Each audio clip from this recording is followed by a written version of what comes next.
কেন নবী আমার জানিয়ে দিয়েছে মান যারা কবর আবাওয়াইহি আও আহাদুহুমা ফি কুল্লি জামাতিন গফরাল্লাহু কুতিবা বাররা।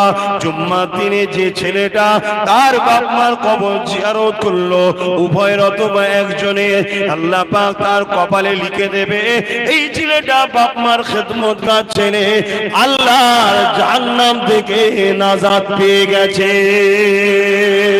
এই যুবকেরা জুম্মার দিনে বাপ মার কবর জিয়ারত করবে, যাদের হায়াতে আছে মসজিদে একটু বসে বসে দোয়া করবে, ওগো আমার আল্লাহ পুরো বাপটাকে তুমি তুলে নিও না, মাটাকে তুলে নিও না, কেন বড় নিয়ামতের যিনি, বড় আদরের যিনি, বড় সম্মানের যিনি, তুমি বাইরে ঘোরো তো কি হয়েছে, কেউ তোমার জন্য ঢাল হয়ে আল্লাহর কাছে ফরিয়াদ করতে থাকে।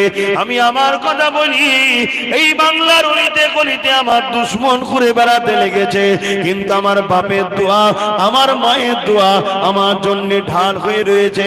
কেউ আমার জন্য চিন্তা করুক চে না করো, ওই জনম দুঃখিনী মাটা, ওই জনম দাদা বাপটা, তারা ফজরের নামাজ পড়ে কাঁদে, তাহাজ্জুদ পড়ে কাঁদে, যখনই হাত তোলে তখনই কাঁদে, ওগো আমার আল্লাহ আমার বাচ্চাটাকে তুমি হিফাজত করো।